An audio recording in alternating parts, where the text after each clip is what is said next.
لو ما جربتوش قبل كده انكم تاكلوا المكرونه مع الكبده فايتكم بجد كتير جدا، طعم بجد جامد جدا من الاخر. يلا بينا نشوف هنعملها ازاي ونقول بسم الله وعلى بركه الله.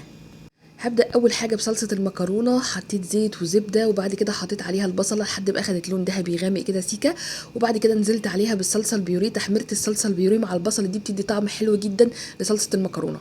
بعد كده هنزل عليها بالطماطم، انا ضربها في الخلاط ومصفيها كويس جدا. حطيت ملح وفلفل اسود وهسيبهم بقى يستووا براحتهم، وحطيت كمان سنه دبس رمان عشان بتدي تسكيره حلوه كده. تعالوا بقى نجهز الكبده. طبعا هنزل بالكبده في زيت سخن كويس جدا، يكون سخن جدا.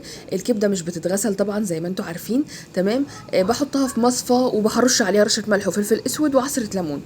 انا هنا كل ده معليه النار، وبعد كده حطيت عليها بصلايه كده لزوم انها تخليها جوسي شويه، وبعد كده حطيت عليها فلفل اخضر، هحط عليها توم مفروم، بعد كده هحط عليها ملح وفلفل وكمون وكزبره ناشفه. قلب قلب بقى، عايزاكم بقى تيجوا تشموا الريحه وتعصروا بقى عصره الليمون المتينه على الكبده. الله على الجمال. هسيبها بقى تاخد وتدي كده مع بعض وتتشكشك مع بعض، تمام. بعد كده هنا خلاص الكبده الاسكندراني خلصت. انا حطيت شويه دبس رمان، ده اختياري، لو مش عايزين ما تحطوش كانكم ما شفتوش حاجه. عايزاكم بقى كده تتفرجوا على جمال صلصه المكرونه ولونها الحلو وطعمها كمان تحفه جدا. هنغرف بقى المكرونه ونحط عليها الكبده. عايزاكم بقى تيجوا تشموا الريحه وتدوقوا الطعم وتدعوا لي بقى دعوتين حلوين. ولو وصلتوا لهنا تكتبوا لي بتتابعوني منين وتصلوا على النبي وتتابعوني من نوعات ساره جمال. باي باي حلوين.